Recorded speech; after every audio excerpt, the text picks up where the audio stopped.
నమస్తే 3RR news కి స్వాగతం. నేను సుధా. బులెటిన్ ముందుగా హెడ్లైన్స్. భారత్ గొప్పతనాన్ని ప్రపంచమంతా చూసింది. కుంభమేళా విజయంపై మోడీ.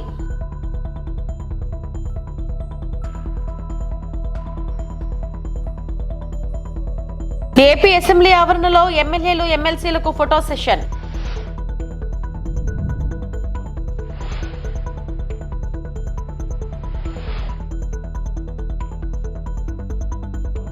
ఏపీలో విదేశీ యూనివర్సిటీల క్యాంపస్లకు ప్రయత్నాలు. మంత్రి నారా లోకేష్.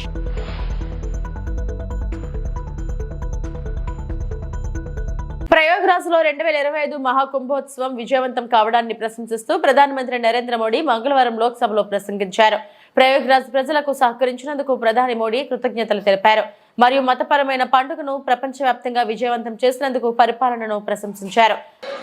महाकुंभ की सफलता में अनेक लोगों का योगदान है। मैं सरकार के, समाज के सभी कर्मयोगियों का अभिनंदन करता हूं। मैं देश भर के श्रद्धालुओं को, यूपी की जनता, विशेष तौर पर प्रयागराज की जनता का धन्यवाद करता हूं। अध्यक्ष जी, हम सब जानते हैं गंगा जी को धरती पर लाने के लिए एक भगीरथ प्रयास लगा था। वैसा ही महाप्रयास इस महाकुंभ के भव्य आयोजन में भी हमने देखा है। मैंने लाल किले से सबका प्रयास के महत्व पर जोर दिया था। पूरे विश्व ने महाकुंभ के रूप में भारत के विराट स्वरूप के दर्शन किए। सबका प्रयास का यही साक्षात स्वरूप है। ये जनता जनार्दन के संकल्पों के लिए, जनता जनार्दन की श्रद्धा से प्रेरित महाकुंभ था। आदरणीय अध्यक्ष जी, महाकुंभ में हमने हमारी राष्ट्रीय चेतना के जागरण के विराट दर्शन किए हैं। ये जो राष्ट्रीय चेतना है, ये जो राष्ट्र को नए संकल्पों की तरफ ले जाती है, ये नए संकल्पों की सिद्धि के लिए प्रेरित करती है। महाकुंभ ने उन शंकाओं आशंकाओं को भी उचित जवाब दिया है जो हमारे सामर्थ्य को लेकर कुछ लोगों के मन में रहती है। అసెంబ్లీ ఆవరణలో ఎమ్మెల్యే ఎమ్మెల్సీలకు ఫోటో సెషన్ నిర్వహించారు. ఎమ్మెల్యేల ఫోటో సెషన్ లో సభాపతి ఆయన పాత్రుడు, ముఖ్యమంత్రి చంద్రబాబు, ఉప ముఖ్యమంత్రి Pawan Kalyan, deputy speaker Raghuramakrishnamraju, assembly secretary Suryadevara Prasanna Kumar పాల్గొన్నారు. మొదటి వరుసలో CM, deputy CM, speaker, deputy speaker తో పాటు మంత్రులు కూర్చున్నారు. ఎమ్మెల్యేలు సీనియారిటీ ప్రకారం సభ్యులు 2, 3, 4 వరుసల్లో కూర్చున్నారు. ఎమ్మెల్సీల ఫోటో సెషన్ లో మండలి chairman, deputy chairman, CM, deputy CM, మంత్రులతో పాటు మండలిలో ప్రతిపక్ష నేత బొత్స సత్యనారాయణ కూడా ముందు వరుసలో కూర్చొని ఫోటో దిగారు.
ఏపీ ప్రైవేట్ విశ్వవిద్యాలయాల స్థాపన క్రమబద్ధీకరణ చట్ట సవరణ బిల్లుకు అసెంబ్లీ ఆమోదం తెలిపింది.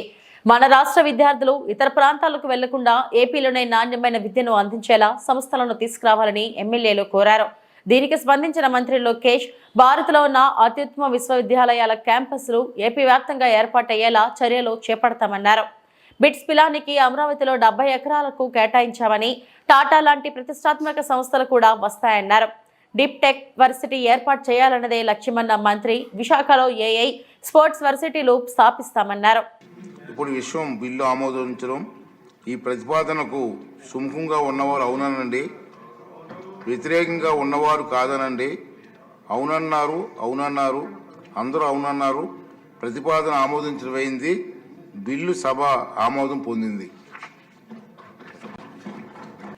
మానవ వనరుల అభివృద్ధి, ఐటీ, ఎలక్ట్రానిక్స్ మరియు కమ్యూనికేషన్ రియల్ టైం గవర్నెన్స్ శాఖ మంత్రి గారు ఆంధ్రప్రదేశ్ ప్రైవేట్ విశ్వవిద్యాలయాల స్థాపన మరియు క్రమబద్ధీకరణ సవరణ బిల్లు 2025ను పరిగణలోకి తీసుకునేందుకు అనుమతి కోరుతారు. Adyaksha, I move that the Andhra Pradesh Private Universities Establishment and Regulation Amendment Bill 2025 be taken into consideration. మంత్రి గారి ప్రతిపాదన సభా సమక్షంలో ఉంది. బిల్లుపై సభ్యులు చర్చ ప్రారంభించవచ్చు. ఎవరైనా దీని మీద మాట్లాడదలుచుకుంటే సార్ ఒకసారి ఒక పని చేద్దాం సార్. బిల్లు గురించి వివరంగా ఒకసారి మీరు మాట్లాడితే దాని మీద మాట్లాడతారు. అధ్యక్ష, ఇది ఒక సింపుల్ అమెండ్మెంట్ అధ్యక్ష, మీరు చూస్తే తెలుగుదేశం పార్టీ కూటమి ప్రభుత్వం ఎప్పుడు విద్యకి పెద్ద ప్రాధాన్యత ఇస్తాం జరుగుతుంది అధ్యక్ష. ప్రధానంగా ఉన్నత విద్యకి ఎక్కువ ప్రాధాన్యత ఇవ్వడం జరిగింది. దాంట్లో భాగంగా 2016లో ప్రైవేట్ యూనివర్సిటీస్ ఏర్పాటుకు ఒక ప్రత్యేక చట్టం కూడా ఆనాటి సభ చేస్తాం జరిగింది అధ్యక్ష. దాంట్లో భాగంగా చంద్రబాబు నాయుడు గారు చాలా స్పష్టంగా అభివృద్ధి వికేంద్రీకరణ జరగాలి అనే నినాదంతో విశాఖపట్నానికి Centurion university of technology and management వస్తాం జరిగింది అధ్యక్ష. ఇది కానీ ఒకసారి చూస్తే 75 ఎకరాల్లో 4,75,000 స్క్వేర్ ఫీట్ భవనాలు ఏర్పాటు చేశారు అధ్యక్ష. 2016లో ఈ ప్రైవేట్ యూనివర్సిటీస్ చట్టం తీసుకొస్తాం జరిగింది. గత ప్రభుత్వం దీనికి 5 సవరణలు చేసింది అధ్యక్ష.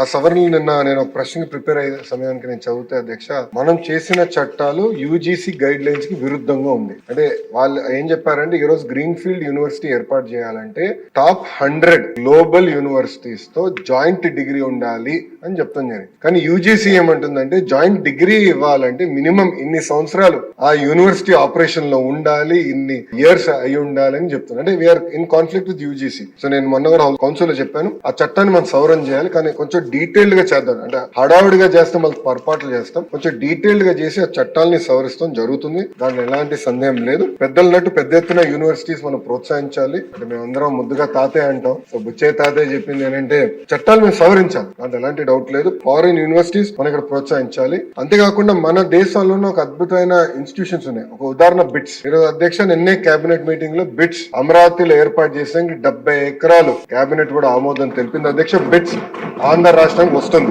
అంతేకాకుండా అధ్యక్ష, Tata group, LNT, IIT Madras, ప్రత్యేకంగా యూనివర్సిటీ ఆఫ్ టోక్యో తో కలిసి డీప్ టెక్ యూనివర్సిటీ, అంటే నెక్స్ట్ జనరేషన్ AI ML కాకుండా నెక్స్ట్ జనరేషన్ యూనివర్సిటీ ఏర్పాటు చేయాలి.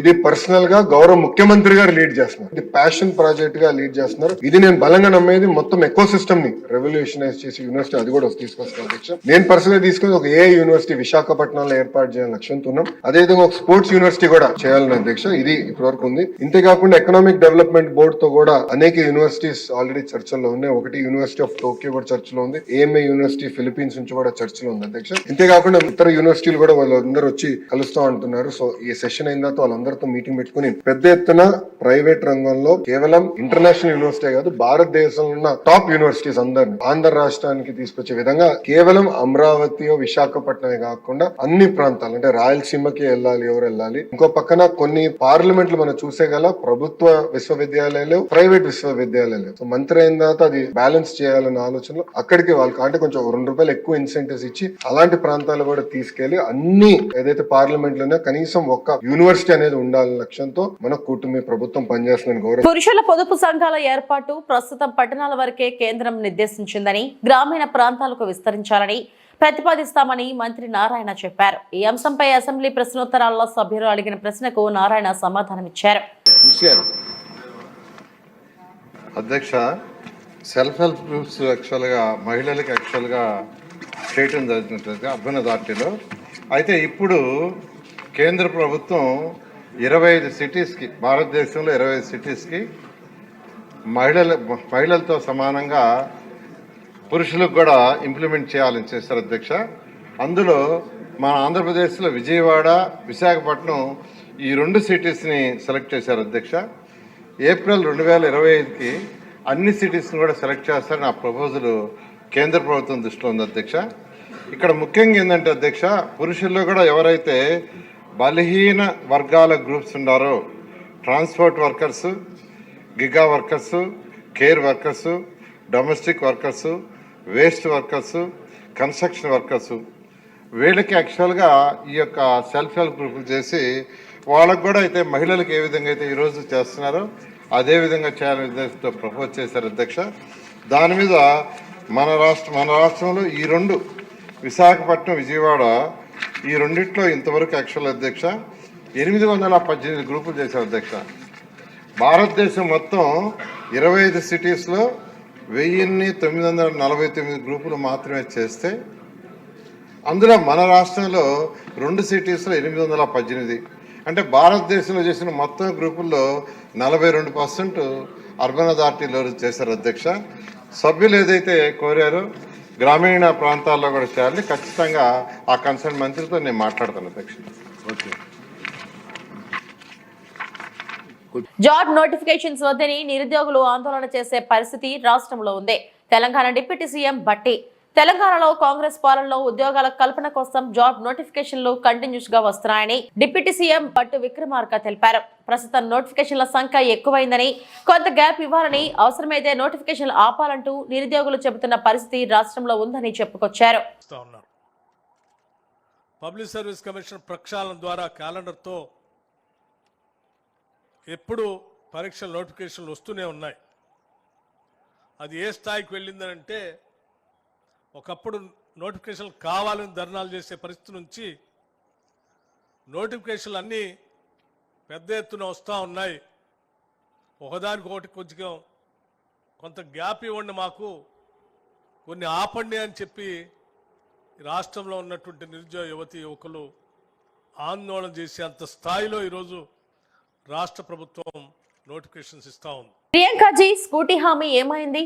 విద్యార్థులకు స్కూటీ ఇస్తామని హామీ ఇచ్చిన ప్రియాంకాజీ ఎక్కడున్నారంటూ కౌన్సిల్ ఎదుట బీఆర్ఎస్ ఎమ్మెల్సీలు ఆందోళన చేపట్టారు. స్కూటీ సింబల్ ను పట్టుకుని నినాదాలు చేశారు.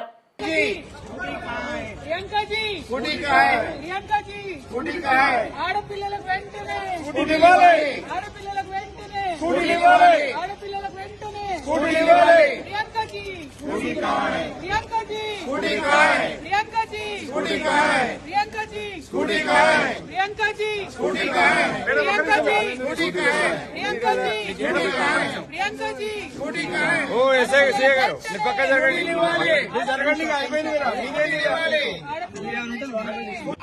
వెంటనే ఆడపిల్లలకు వెంటనే ఆడపిల్లలకు వెంటనే ప్రియాంకాజీ ప్రియాంకాజీ ప్రియాంకాజీ ప్రియాంకాజీ ఆడపిల్లలకు వెంటనే ఆడపిల్లలకు వెంటనే ఆడపిల్లలకు వెంటనే ఆడపిల్లలకు వెంటనే ప్రియాంకాజీ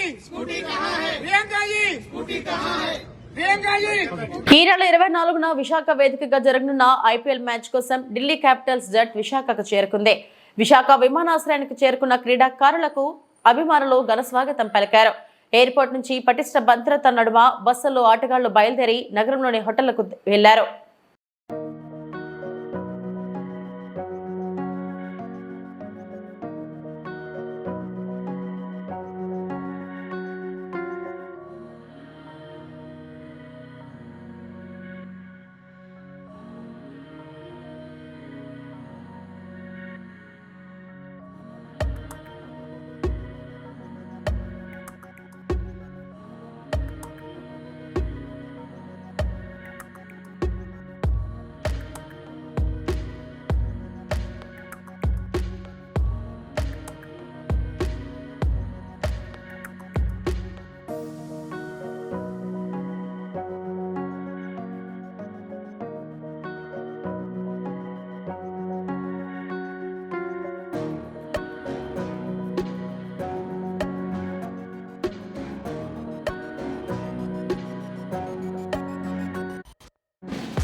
ఈ నెల 14న విడుదలైన court cinema super hit talk తో దూసుకుపోతుంది.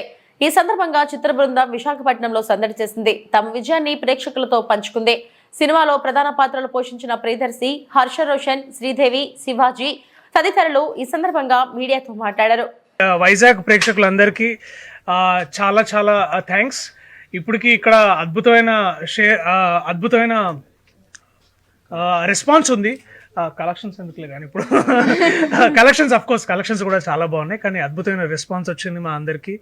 అండ్ దానికోసం ఇక్కడున్న ప్రేక్షకులందరికీ ప్రత్యేకంగా కృతజ్ఞతలు.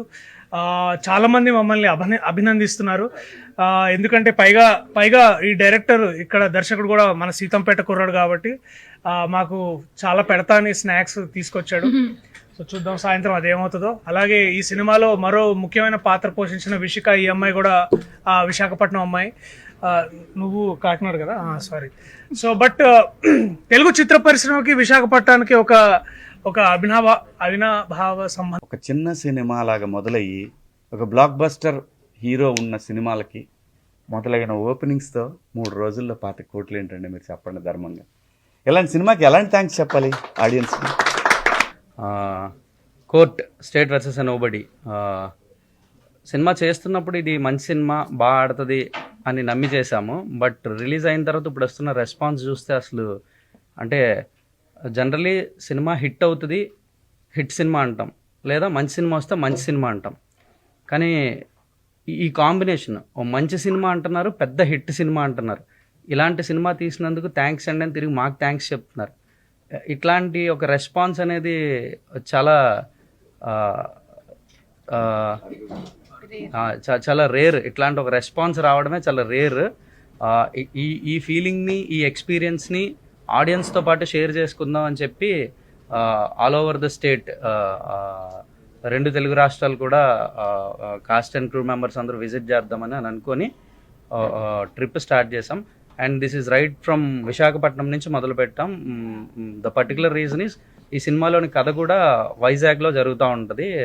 వైజాగ్ బ్యాక్ డ్రాప్ కథ ఇది. తాగునీటి సమస్యతో ఖాళీ బిందెలతో రోడ్డు ఎక్కిన మహిళలు, ఎర్రటి ఎండను సైతం లెక్క చేయని గ్రామ ప్రజలు. కర్నూలు జిల్లా మంత్రాలయం మండలం కళ్ళుదేవకుంటలో నెల రోజులుగా త్రాగునీరు లేక రోడ్డుపై ఖాళీ బిందెలతో బైఠాయించి ధర్నాకు దిగిన మహిళలు. కిలోమీటర్ వరకు నిలిచిన వాహనాలు, ట్రాఫిక్ జామ్. ఎన్నిసార్లు అధికారులకు ఫిర్యాదు చేసినా పట్టించుకోవడం లేదు అంటున్న గ్రామస్తులు.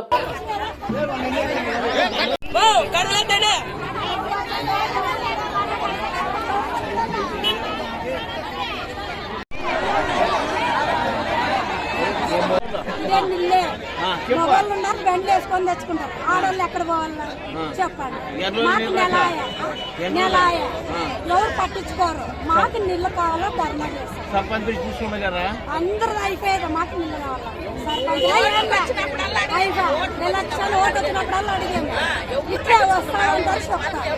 కొన్ని ఏడు కావాలా నీళ్ళు కావాలని చెప్తున్నారు. మా ఊరు నీళ్ళు సమస్య, అసలు నీళ్ళు లేవు.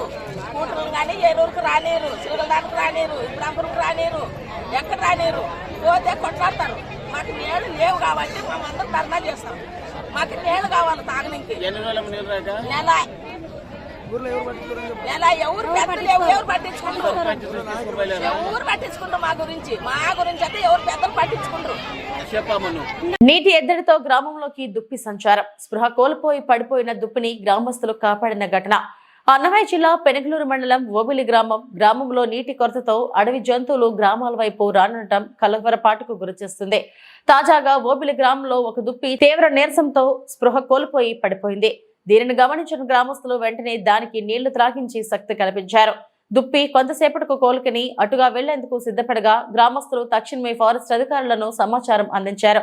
వెంటనే స్పందించిన ఫారెస్ట్ అధికారులు ఫారెస్ట్ సెక్షన్ ఆఫీసర్ సావిత్రి ఆధ్వర్యంలో బీట్ ఆఫీసర్ సుబ్బారాయుడు దుప్పిని సురక్షితంగా హాస్పిటల్ కు తరలించినట్టు ఫారెస్ట్ అధికారులు తెలిపారు. ప్రథమ చికిత్స అనంతరం దుప్పి పూర్తిగా కోలుకున్న తర్వాత దాన్ని సమీప అటవీ ప్రాంతంలో విడిచిపెడతామని చెప్పారు. గ్రామ ప్రజలు అప్రమత్తత వల్ల ఓ నిరూపమాయమైన ప్రాణి ప్రాణాపాయ స్థితిలో నుంచి బయటపడిందని అధికారులు ప్రశంసించారు.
ఇవి ఇప్పటివరకు నా బులెటిన్ అప్డేట్స్. నమస్తే.